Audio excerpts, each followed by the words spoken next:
Assalamualaikum warahmatullahi wabarakatuh. Perkenalkan, nama saya Erwin, NIM 36272. Saya dari kelas Fikih Haji dan Umroh A, jurusan Manajemen Dakwah.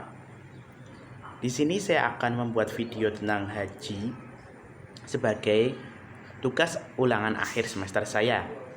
Di sini saya mengambil materi tentang haji bagi kaum wanita.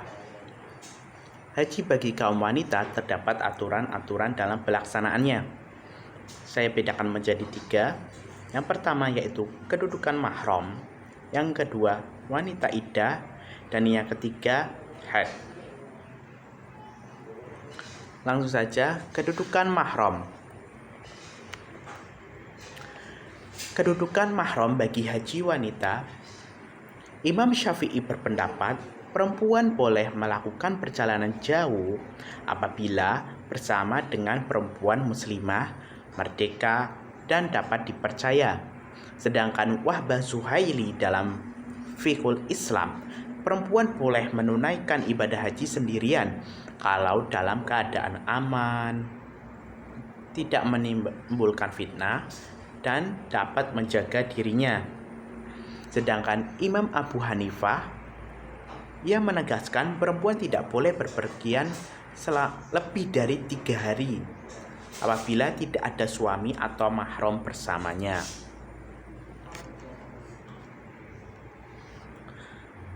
Dasar hukum keharusan dengan mahram. An Ibnu Umar radhiyallahu anhu, Rasulullah sallallahu alaihi wasallam qala la tusafiril mar'atu salasan illa ma'adhi mahramin. Artinya, dari Ibnu Umar bahwa Nabi Shallallahu Alaihi Wasallam bersabda, janganlah seorang wanita berpergian selama 3 hari kecuali bersama mahramnya. Hadis riwayat Bukhari dan Muslim. Sedangkan dasar hukum kebolehan keluar tanpa mahram. Berdasarkan hadis riwayat Muslim, Umar mengizinkan para istri Nabi Muhammad SAW pergi haji pada haji yang terakhir dan mengutus Utsman bin Affan dan Abdurrahman bin Auf.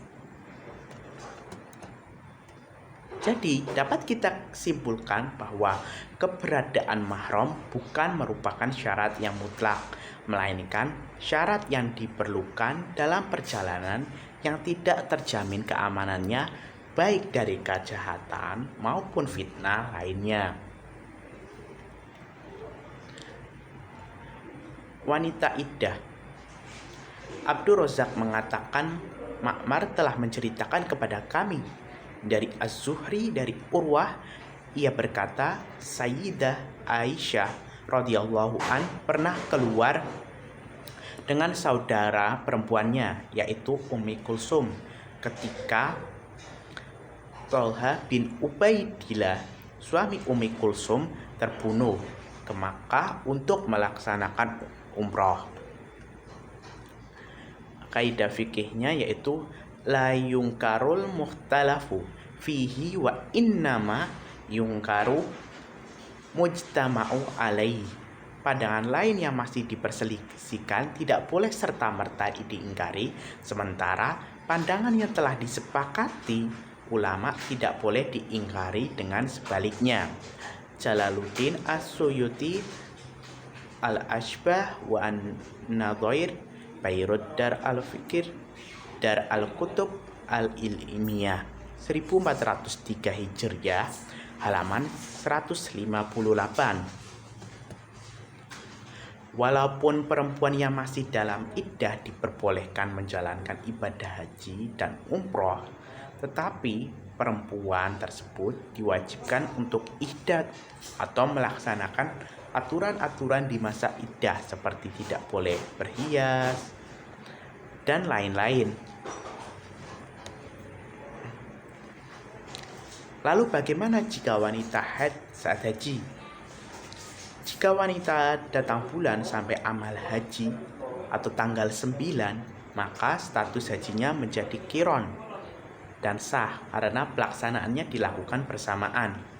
Namun, ia wajib membayar dam karena qironnya. Jika datang bulannya melewati tanggal 9 atau waktu tawaf ifadhah, maka sah dengan mengikuti mazhab Hanafi yang tidak mensyaratkan tawaf harus suci. Ada 3 jenis haji secara singkat, yaitu pertama, ifrad. Haji ifrad adalah mengerjakan haji terlebih dahulu secara jamaah, setelah selesai baru melaksanakan umroh. Dan yang kedua, haji qiron. Haji qiron merupakan pengertian dari jenis haji yang menggabungkan ibadah haji dan umroh dan dikerjakan bersamaan saat bulan haji. Dan yang ketiga yaitu haji tamattu.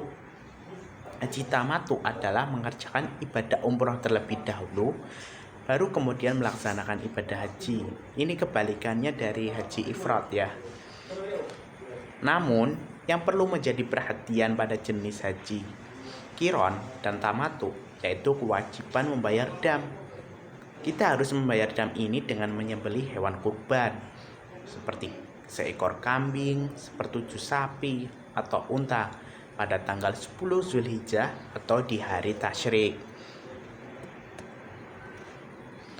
Lalu bagaimana jika kita menggunakan obat penunda haid? Kita diperbolehkan untuk menggunakan obat penunda haid, baik itu untuk mempercepat atau menunda haid, selama hal tersebut tidak membahayakan diri wanita. Selama obat itu aman, kita diperbolehkan menggunakan obat penunda haid tersebut.